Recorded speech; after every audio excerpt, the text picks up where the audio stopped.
दोस्तों, आप तो जानते ही हैं, राशन आज हर घर की ज़रूरत है। हर घर में आज राशन की सख्त किल्लत हो रही है। तो इसे देखते हुए दिल्ली की केजरीवाल सरकार ने दिल्ली के हर घर तक राशन पहुंचाने के लिए एक स्कीम लागू की थी, जिसका नाम था घर घर राशन योजना। इस योजना पे केंद्र की मोदी सरकार ने पाबंदी लगा दी है। अब इस योजना को दिल्ली में रोकना पड़ रहा है, जिसके कारण दिल्ली की 70 लाख आबादी को इसका नुकसान होगा। वरना ये योजना लागू हो जाती तो इसके कारण दिल्ली की 70 लाख आबादी राशन से मालामाल होती। पर अब मोदी सरकार की पाबंदी के कारण इस योजना को बंद करना पड़ रहा है। ये योजना कैसे लागू की जा रही थी, इसे जानने के लिए आप केजरीवाल जी का ये वीडियो देखिए। इस वीडियो में केजरीवाल जी ने पूरी तरह से समझाया है कि वो इस योजना किस तरह लागू करने वाले थे। हालांकि वीडियो थोड़ा लंबा है, पर आप इस वीडियो को पूरा देखें, तब जाके आपके समझ में आएगा कि वो योजना क्या थी और किस तरह लागू होने वाली थी। आदरणीय प्रधानमंत्री जी, आपको नमस्कार, सादर प्रणाम। आज मैं बेहद व्यथित हूँ और मैं सीधे आपसे बात करना चाहता हूँ। अगर मुझसे कोई हिमाकत हो जाए, कोई भूल हो जाए, तो मुझे माफ़ कर दीजिएगा।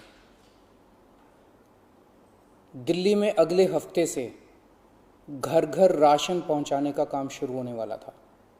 मतलब अब एक गरीब आदमी को राशन की दुकान पे धक्के नहीं खाने पड़ते, बल्कि सरकार बढ़िया तरीके से अच्छे राशन पैक करके उसके घर भिजवाती। सारी तैयारी हो चुकी थी, टेंडर हो चुके थे, सारी तैयारी हो चुकी थी। बस अगले हफ्ते से ये शुरू होने वाला था। ये क्रांतिकारी कदम होने वाला था और अचानक आपने 2 दिन पहले इसको रोक दिया। क्यों सर? आपने ऐसा क्यों किया? पिछले 75 साल से इस देश की गरीब जनता राशन माफिया का शिकार होती आई है। पिछले 75 सालों से हर महीने फाइलों में जनता के नाम का राशन जारी होता है, पर उनको मिलता नहीं है। अधिकांश राशन चोरी हो जाता है। ये राशन माफिया बहुत ताकतवर है सर, बहुत ताकतवर। आज से 17 साल पहले मैंने इस माफिया के खिलाफ आवाज उठाई थी, इस माफिया को ललकारने की हिम्मत की थी। तब मैं दिल्ली की झुग्गियों में, एनजीओ में काम किया करता था। उन झुग्गियों में गरीबों को उनका राशन नहीं मिलता था, उनका राशन चोरी हो जाता था। तब हमने हिम्मत की गरीब लोगों को उनका राशन दिलवाने की। नतीजन हम पर 7 बार खतरनाक हमले हुए और एक बार तो इन लोगों ने हमारी एक बहन का गला काट दिया, लेकिन भगवान की दया से वो बच गई उस वक्त। तब मैंने कसम खाई थी कि इस व्यवस्था को अपने जीवन में कभी ना कभी जरूर ठीक करूंगा। तब तो दूर दूर तक सपने में भी नहीं सोचा था कि एक दिन दिल्ली का सीएम बन जाऊंगा। पर कहते हैं ना कि जब आप निस्वार्थ भाव से कोई संकल्प करते हैं तो ऊपर वाला भी अपने तरीके से आपका संकल्प पूरा करने में मदद करता है। इस ब्रह्मांड की सारी शक्तियां आपकी मदद करती हैं। इस राशन माफिया के तार बहुत ऊपर तक हैं सर। 75 साल में आज तक कोई सरकार इस माफिया को खत्म करने की हिम्मत नहीं कर पाई। दिल्ली में पहली बार एक सरकार आई है जिसने ये हिम्मत दिखाई है। अगर ये घर घर राशन व्यवस्था लागू हो जाती ना सर, ये राशन माफिया खत्म हो जाता। पर देखिए ये राशन माफिया कितना ताकतवर निकला। दिल्ली में ये योजना अगले हफ्ते से लागू होने वाली थी और 1 हफ्ता पहले इन्होंने इसको खारिज करवा दिया।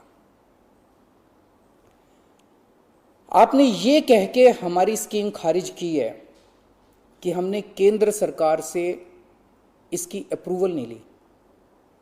ये गलत है सर। हमने एक बार नहीं, 5 बार आपकी अप्रूवल ली है। ये रही सारी चिट्ठियां। केंद्र सरकार को हमने इतने सारे खत लिख के बताया कि हम ये योजना दिल्ली में लागू करने जा रहे हैं। कानूनन हमें दिल्ली में यह स्कीम लागू करने के लिए केंद्र सरकार की कोई अप्रूवल लेने की जरूरत नहीं है। कानूनन इस स्कीम को लागू करने के लिए राज्य सरकार पूरी तरह से सक्षम है। लेकिन हम केंद्र सरकार के साथ किसी तरह का कोई विवाद नहीं चाहते थे, इसलिए हमने एक बार नहीं 5-5 बार आपका अप्रूवल लिया है सर। मार्च के महीने में हमारी योजना पे आपकी सरकार ने कुछ आपत्तियां लगाई, हमने आपके सारे ऑब्जेक्शन पूरे कर दिए। जैसे हमने इस योजना का नाम मुख्यमंत्री घर घर राशन योजना रखा था, आपने ऑब्जेक्शन लगाया कि हम इस योजना का नाम मुख्यमंत्री के नाम से नहीं रख सकते। हमारा मकसद अपना नाम चमकाने का नहीं था, हमारा एक ही मकसद था, किसी भी तरह से ये स्कीम लागू हो और गरीबों को उनका राशन मिलने लगे। हमने आपकी बात मान ली, हमने स्कीम से नाम ही हटा दिया, और भी आपने जितने ऑब्जेक्शंस किए हमने सारे मान लिए। इस सब के बावजूद भी आप कहते हो हमने आपकी अप्रूवल नहीं ली। और कैसे अप्रूवल लेते हैं सर? अब और कैसे अप्रूवल लें? इस सब के बाद भी आपने ये स्कीम खारिज कर दी, क्यों सर? लोग पूछ रहे हैं, अगर इस देश में पिज्जा की होम डिलीवरी हो सकती है, बर्गर की होम डिलीवरी हो सकती है, स्मार्टफोन और कपड़ों की भी होम डिलीवरी हो सकती है, तो फिर गरीबों के घरों में राशन की होम डिलीवरी क्यों नहीं होनी चाहिए? सारा देश जानना चाहता है आपने ये स्कीम खारिज क्यों की सर। आपने ये भी लिखा है कि चूंकि राशन दुकानदारों ने दिल्ली हाई कोर्ट में इस योजना के खिलाफ केस कर रखा है, इसलिए ये स्कीम खारिज की जा रही है। इस बात पे आप स्कीम कैसे खारिज कर सकते हैं? ये राशन दुकानदार इस योजना के खिलाफ हाई कोर्ट से स्टे लेने गए थे, हाई कोर्ट ने इन्हें स्टे देने से मना कर दिया। जब हाई कोर्ट ने इन्हें स्टे नहीं दिया तो आपने इस स्कीम पे स्टे कैसे लगा दिया?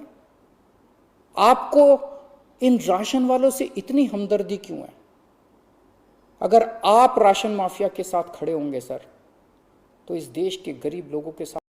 अस्सलाम वालेकुम दोस्तों, मैं आपका दोस्त वसीम सुल्तानी और आप देख रहे हैं मेरा यूट्यूब चैनल पागल वसीम। तो दोस्तों, आपने वीडियो में देखा कि केजरीवाल जी किस तरह दिल्ली में घर घर राशन योजना चालू करने वाले थे, पर उसे केंद्र सरकार की नीतियों के कारण बंद करना पड़ रहा है। ये दोनों सरकारों का आपसी मनमुटाव है, मोदी जी और केजरीवाल जी का, जिसके कारण दिल्ली 70 लाख आबादी को इसका नुकसान होने वाला है। ये दोनों को चाहिए कि ये अपने मनमुटाव को दूर रख के दिल्ली की 70 लाख आबादी के लिए ये स्कीम को लागू करें और उनको इस स्कीम का फ़ायदा पहुंचाए।